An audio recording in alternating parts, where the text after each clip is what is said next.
welcome to the Gentlemen's Club Live with your host, the Commissioner, and the three-time champ, Andrew Simon.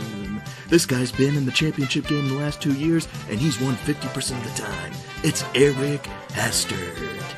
And this guy is in a 10-man league. We've had 9 different champions, but he's not one of them. It's Brian Hastert. What's up, baby? Championship week, and guess what? I'm back. I'm back in it. I'm ready to hopefully get my second championship. You know, I won back in 21. DeMar died in 22, so asterisk. Miller won. Brian won last year. Kamara, I don't know if you knew this, he was on my team. He got hurt in the second quarter of the championship game, or the game in the championship week, and I lost by 1.5. So some struggling things have happened to me in the last 2 years, and I'm hoping this year's the year that I finally get my second ship. And we actually had an underdog make it all the way, the 6 seed Caleb Denton, coming all the way up from the bottom. He was at the bottom, now he's here, and he is looking to have his first championship since like 2011, I think, 2012. If I remember right. I'm not exactly sure. I didn't go back and look. But he well done, Caleb. I mean, looking at your scores in the first 2 rounds, you definitely are fighting for a fucking championship here. Not as much as I had, but hey, you don't score 179.8 often, okay? That was the highest score this year. We'll get to that. We're going to get to the Genties. I got some awards I'm going to throw out. Hopefully you guys watch. I know a lot of people don't watch live. It is Christmas Eve. Merry Christmas Eve to everybody. But I hope you guys end up watching this at some point, just because, you know, I put in a little bit of time and effort to just kind of look back and, like, let's see, you know, who did what, who drafted well, who had the best pickup. Let's just go ahead and get into that. First things first, we're going to go ahead and get into the Genties. Are we ready?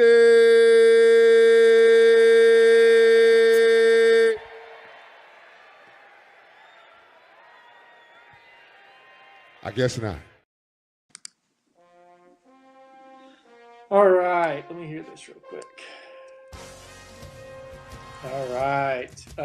So let's just go ahead. I don't really have anything to pull up. Actually, I do have something to pull up here real quick. I have a picture of the draft board from way back when. Where in the hell did that go? All right. So let's go ahead and take a look at the draft board. Looking back, way back when in September, looking at some of these teams, they are unrecognizable. I mean, there are so many people that were dropped in the season. There were so many people that got hurt. They're no longer on these teams. A lot of things have changed. My team, pretty much the same since day one, but we won't go there. I could give my team almost every award in the Genties here. But we're going to start off. With. Let's just go with the best keeper of the year.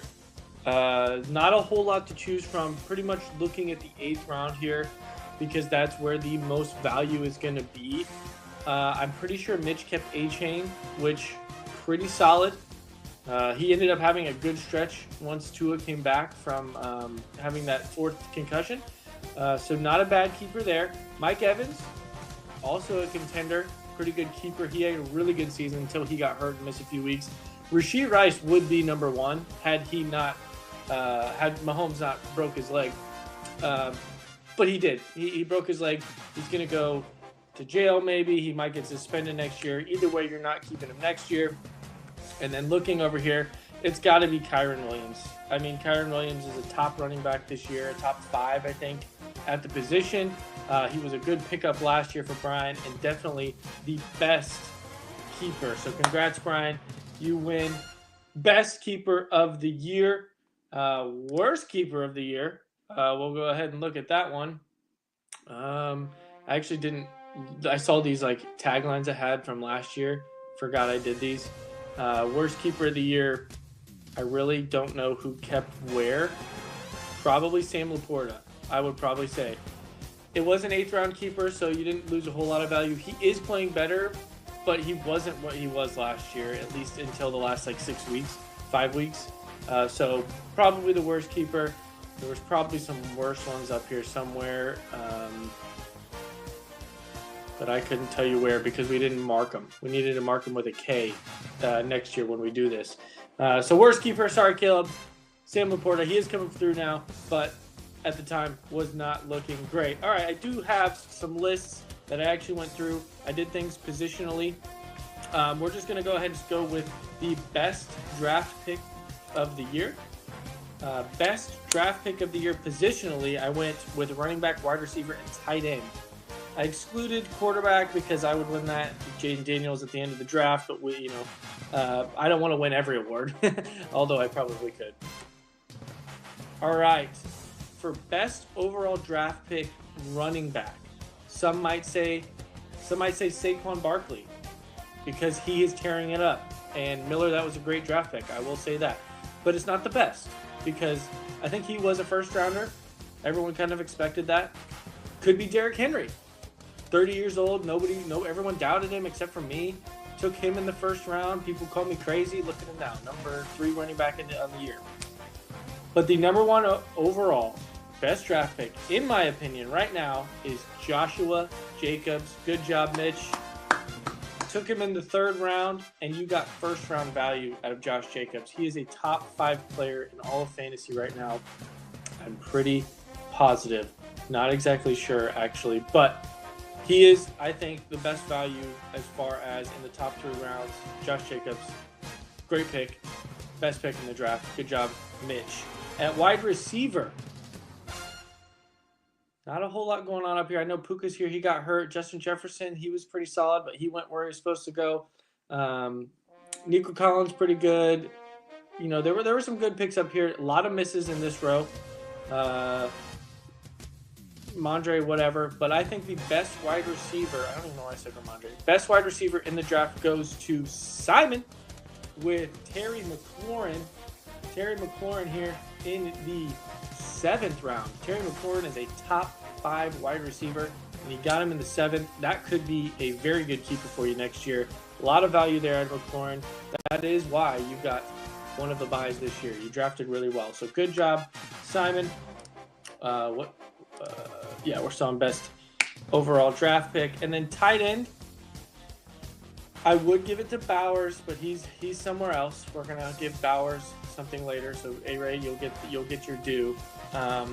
But of the tight ends taken a little bit earlier, the best tight end is going to go to George Kittle and Justin Miller. George Kittle, 180 from last year. He was kind of hit or miss last year, kind of sucked. This year he's been on fire, and he has done really well for you. Not so much in the first round of the playoffs, but he did well for you on the season. Good job, Miller, with the best tight end pick of the draft. And going to our worst picks of the draft, we're just going to swing it around to the worst picks here. Worst pick of the draft, at running back. Yeah, you had the best tight end, Justin, but you had the worst running back pick in Travis Etienne. You could argue Pacheco. He got hurt. But outside of that, everyone else has been pretty solid as far as the running backs in the top 4 rounds. Obviously, CMC got hurt, but nobody doubts Dylan for taking CMC at 101. It is what it is. He got hurt. It sucks. It happened to me. It happened to other people in other leagues. So I can't fault Dylan for that, but I can fault Justin for taking ATN. Was he your keeper? No. Was he your keeper? I think he was your keeper. Either way, that's even worse. That might be one of the worst keepers of the year. Boom, worst keeper of the year. Just kidding. Worst draft pick of the year, ETN. He was terrible this year. Finished outside the top 20 at running back, I think, on the season. And taken in the 2nd round. Not a good one. You went with Barkley, followed up with ETN. Terrible. Terrible choice. Hopefully you can draft better next year. All right, so that was our best and our worst picks. We're going to go with our sleepers of the draft. So qualifying sleepers here are going to be 8th round or later. 8th round or later. I thought I had a sleeper one. I guess not. We're just going to call it the baller. We're just going to call it the baller because it's already on there. All right. Sleeper picks of the draft by position. We're going to start with quarterback on this one. And it's going to go to Mitch. Because Mitch, once again, Jane Daniels, I took him at the end, and he's a top 5 quarterback. I don't want every award. Joe Burrow. Mitch taking Joe Burrow in the 11th round, and Joe Burrow freaking lit it up. I think he had a rough start, but then he was on fire. So good job there, Mitch, with waiting on a quarterback. Very well done. And waiting to get Joe Burrow in the 11th round is pretty crazy. It's like you knew. You knew he was going to sleep on everybody, and he did. Good job, Mitch. Moving up to tight end. This is where I was talking about Brock Bowers. Where the hell is he? Right here. A-Ray taking Brock Bowers in the 10th round. He is currently the number 1 tight end in the league. Over the second round Travis Kelce that Mitch took. Probably the worst tight end pick. But Brock Bowers. A-Ray's going to have some good keeper value there for sure. And definitely outperformed what everyone thought. And then moving up to wide receiver. This one was tough. Just because you got some good ones down here.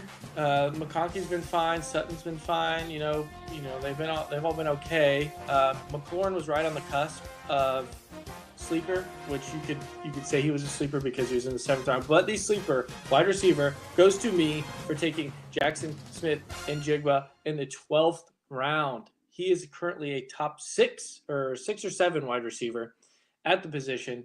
And he's been tearing it up. He took over in Seattle. DK Metcalf is a thing of the past now. It's in Jigba's team. So congrats to me for being so smart and picking him so late. And now for the running back. Sorry, boys. I just looking around here, like who else do you think is going to get this? Corum? No. Edwards? No. Ford? No. Warren? No. Dowdle? I did not see Dowdle down there. Dowdle might be up there for, but I had is Chase Brown. I had me with Chase Brown. He's currently top 10 running back, taken in the 11th round. But Dowdle has been done really well the last part of the season. I think overall Chase Brown has been better, and I remember getting shit because everyone thought Zach Moss was going to be the guy, but I knew that Chase Brown would be the best running back in that backfield, and it has panned out for me. So congrats to me for Chase Brown in the 11th round. So we've done our best pick. We've done our worst pick. Our sleepers, which everyone's kind of got some good keeper options. Now, pickup of the year. So waiver wire pickup of the year. We are going to go to, what is that? Thought I had that. Waiver pickup of the year, running back. We're going to start with running back here. Goes to Bucky Irving. I know, not very exciting. It's not like Puka Nacua the year before. But Bucky Irving is the top scoring player off of the waiver wire. I think what happened is I think Brady picked him up, and then Brady dropped him, and then Mitch picked him up. So he was picked up twice. So good job there with Bucky Irving. But I want to say an honorable mention here to Chuba Hubbard. Why does he not qualify?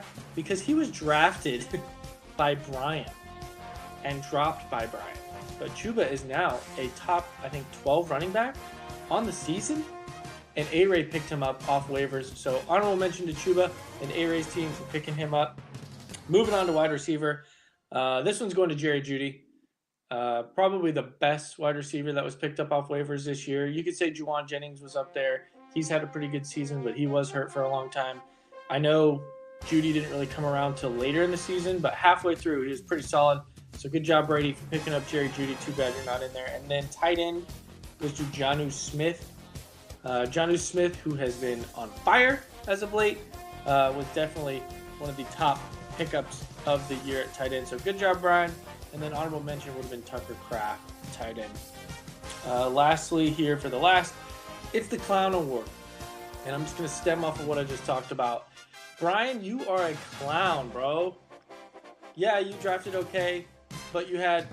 Oh, wait, I didn't do worst pick. Yeah, I did. Worst pick of the draft when I said Etienne. I also meant to say Kyle Pitts at tight end. and Tyreek Hill at wide receiver. Dustin taking Tyreek in the first round. Tyreek was very bad this year. Part of it was Tua was hurt, but even when Tua's been back, he has not been good. So bad picks by all of you. Which leads me to Brian, being the clown. He had McConkey, Cortland Sutton, and Chuba Hubbard on his team. Now, I don't know if you know this. We're going to go ahead and get back to the other stuff here.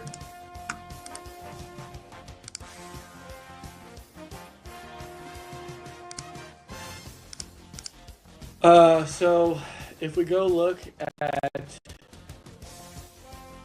where's opposing teams here?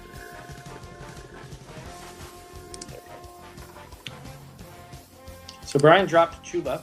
He's currently the 11th ranked running back. He dropped him after 2 weeks, or 1 week maybe. After that, it is double-digit points almost every single week. Clown. Then you go look at Sutton.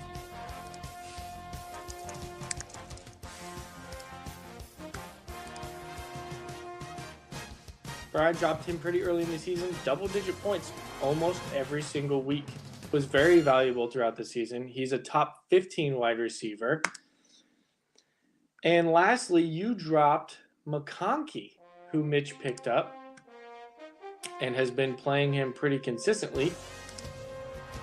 And he's a top 20 wide receiver. Yeah, wasn't great to start, but pretty decent most weeks. So clown Brian, you gotta be patient in fantasy football. You can't jump the gun when someone sucks 1 week. It happens, okay? And then lastly, the highest score this season would have been me this week, just FYI. But we're going to go regular season on this one. It would have been me this week, or A-Ray, who put up 181, which we would have played each other in the playoffs. Had I have lost and put up 179, I may have taken shots of bleach that night. But thankfully, A-Ray didn't make it. Those were the two highest scores of the season. They don't count for this award here. We're going to go back to, what week was that? I thought I wrote it down. Oh, there it is. Week 11, Brady put up 175 points. Club 160 for Brady, Club 170 for Brady, all in the same week. His team popped off this week, had a great week out of Bo Nix, who was a good pickup. That could be probably one of the best pickups for quarterbacks, too. Amon-Ra went off. T. Higgins went off. His defense went off. His kicker was literally one of the best players that week. So, Brady, congrats. You had the highest score. And now for the lowest score of the year. I know I thought I had a thing for that, but I guess not. Lowest score of the season was Mitchell James O'Trimble with 66.7 points. Not a single player on his team outside of Joe Burrow putting up double digits that week. That has got to be maybe one of the lowest scores in the history of the league. I think potentially we've been in the 50s. I might have to double check that. But 66.7 was not good. You did make a turnaround after this point, so good for you. But putting up the lowest score of the year, not great. And while I'm here, just a quick shout out. Club 160 this year, we had 4 Club 160s. Justin hit it twice. One of them was 170. Brady hit it once, and Mitch actually hit it once. So he had the lowest score, and he hit Club 160 this year. So that's it for the Genties.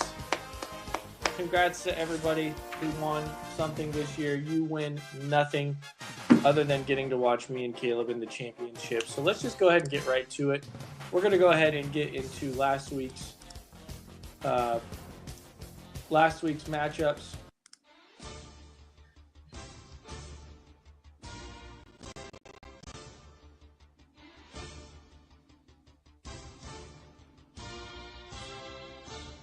Anything to play there. All right, looking at last week, we had a battle of last year's championship, me versus Brian. Needless to say, I I whipped his ass. He thought he had a chance. I thought he had a chance for a while, but then Jaden Daniels taking the ball down the field, putting up his 5th touchdown, looking like a top 5 quarterback at the position, taken in the last round of the draft, just as you don't know that. But everyone on my team did really well, outside of Nico Collins. Packers defense, pick up and play by me. Congrats. And Brandon Aubrey with 21 points. Yeah, just not a whole lot to say. Was just a stomping here by me. I had to get my revenge from the championship last year, and it took place. Brian's team didn't look too hot. He had single-digit points by quite a few people. That's not going to cut it in the playoffs. You really need a little bit more. Starting these two kind of sucks. You did draft them on different teams.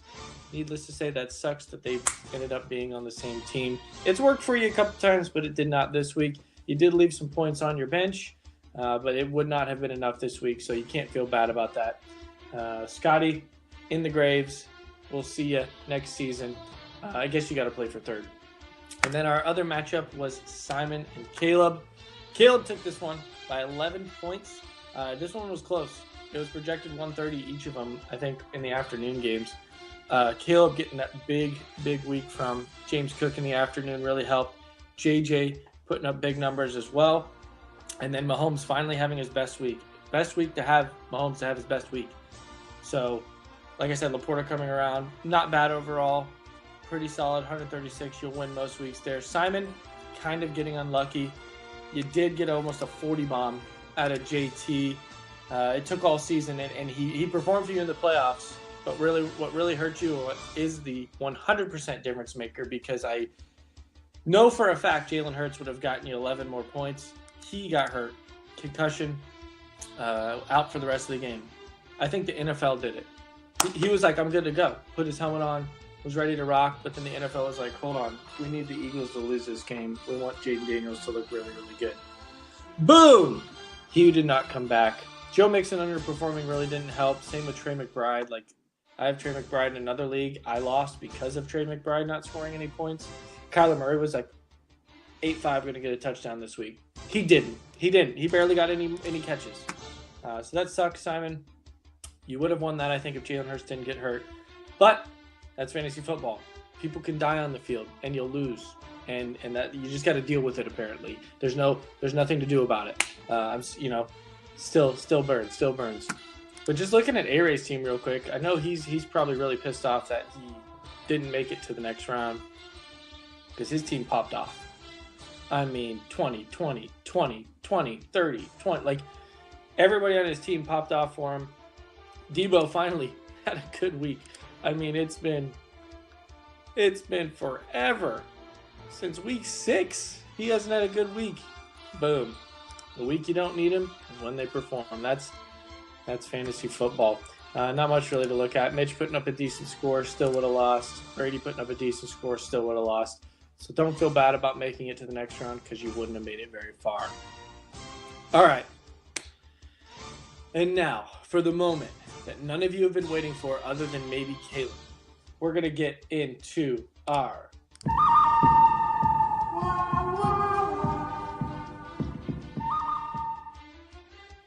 Well, before I get into that, I was going to take a look at the third and fourth place game, because I think there is some money on the line for third place. Looking at these two teams, don't forget to set your lineup. That is not the right teams. I hate when ESPN does that.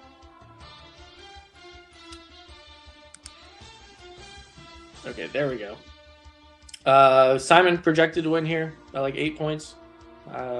Hopefully Jalen Hurts plays.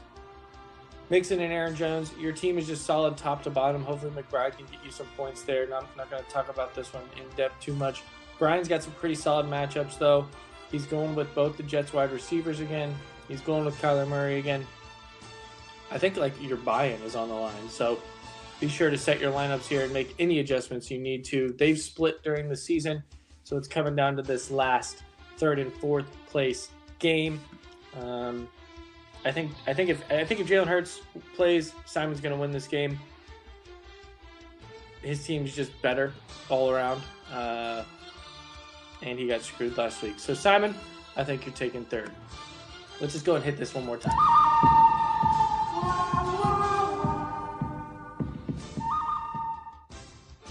After 16 long weeks, we have finally made it to the championship game. The underdog, Caleb Denton at 7-7, sneaking into the playoffs. Everyone wrote him out week 1 of the playoffs, but here he is, making it to the championship game. Not sure when the last time you've been here. I know it hasn't been the last 3 years because I've been here. So congrats to you for making it this far and getting in that money. Let's go ahead and take a look. Projections are pretty close. Caleb threw in George Pickens. I did see that, which kind of bumped our projections, bumped his projection up a little bit. But yeah, 4-point spread. You love to see it for the championship game. It's going to be competitive. It's going to be hard fought. Check marks are about 50-50. You love to see that too. Mahomes at Pittsburgh tomorrow on Christmas. Are you going to get something good or are you going to get a lump of coal? We'll find out. I don't like the matchup, but Mahomes has been playing well. He's got Hollywood back. He's got his guys back. Pacheco's back. Our team is running on full force other than Wanya Morris being on the offensive line. Everything looks good for Mahomes. James Cook at the Jets. Jets suck. You love it. Jacksonville, you love that matchup too. I don't think you need to worry about matchups for those two guys. They're going to get you points no matter what. Two of the best wide receivers in the league for sure. Laporta has been coming around, been playing really well. And then Pickens against Kansas City. Not the greatest matchup, but he is coming back, and you do need him. So we'll see. You do love this matchup with your defense, though. Eagles at home against a bad Dallas team. I could see the Eagles putting up double digits for you for sure. They're definitely going to hit that projection. And then Butker, he is back on your team. We'll see. It could be a field goal game, which would cancel out, Mahomes' lack of points. So not a bad strategy there. I like what you got going on. I think you have a pretty good week. Looking at my team, finally Jaden Daniels has a good matchup. Last week he played the Eagles and tore them up. So hopefully he can do the same thing against another set of birds. And the Falcons. Hate Derrick Henry's matchup here with Houston. They actually have a really good defensive front. But I think Justice Hill is hurt. So Derrick Henry might actually stay in the game more than 2 snaps at a time. He had a bad matchup last week, went off for 20, no touchdowns. I think he scores one this week, but we will see. Chase Brown, I got to start him. He's been on a tear. He's at home against Denver, which you don't love, but Denver has not been great as of late. A.J. Brown at Dallas, love it. Nico Collins at Baltimore, love it. And Njoku, we'll see. I was really nervous about starting him last week because DTR is actual trash. Like, he is not good at football. But they're going to keep rolling him out. Instead of putting Jameis out there. Your season's over. Let Jameis play. He's tearing it up. Everyone loves Jameis. Just let him play. I got to go with Njoku here. Hopefully DTR can pepper him like he did last week, and I'll be okay. And then Brian Thomas Jr., who was also a contender for one of those wide receivers of the year draft picks. Just because he's been so good. Number 6 wide receiver right now. Kind of hard to not start him. Very, very difficult decision because I've got some good options on my bench as well. Like, I want to start Breece Hall against Buffalo, but Brian Thomas is getting like 15 targets a game. It's kind of hard to bench him. Packers defense, they did good last week against the Saints. I don't know if they can keep it up this week against Minnesota. They are the number 3 ranked defense right now. And then Brandon Aubrey, number 2 kicker. We'll see. He plays at Philly. I got to check the weather there. Might be switching out my kicker. I can't really pick this game. I want to pick myself, but I think Caleb's got a really good chance. I have beat him twice on the year, but that's when his team was kind of struggling. He's been above 120 the last few weeks. It's going to be close. I'm not going to make a pick this week because I don't want to jinx me and I don't want to jinx you. Just kidding. I do want to jinx you. Either way, we win some money. I swear, if I lose by 1 point again, or if somebody dies, I don't know what's going to happen. I really don't know what's going to happen. Bad things are going to happen. That's what's happening there. It all starts tomorrow on Christmas. We've got the Chiefs and the Steelers and the Ravens and the Texans, which we've all got people tomorrow. You've got Mahomes. You've got Pickens. I think that's it. And then I've got Henry and I've got Nico. So two of my bigger players, your quarterback, which is a big deal for you, and your flex. So can't wait to watch those games tomorrow. It's going to be awesome. Chiefs are going to win, and we're going to get that first round bye. And then Mahomes can take a rest in Week 18. Well, it's been a good season. It's been fun for some of us. For others, not so much. Maybe draft a little bit better. That's all I can say. You know, when basically your team is what you drafted outside of Anthony Richardson and Calvin Ridley, which he's over here now, and he's actually been pretty decent. My team's pretty much been the same. I haven't made a whole lot of moves. I mean, I've made moves, but nothing drastic. Like Brian, I'm not going to drop 3 top 20 players in the first 2 weeks. All right, boys. Well, Caleb, good luck, and fuck you. And we'll see how this plays out. Until then, have a Merry motherfucking Christmas. See you all next year. Goodbye.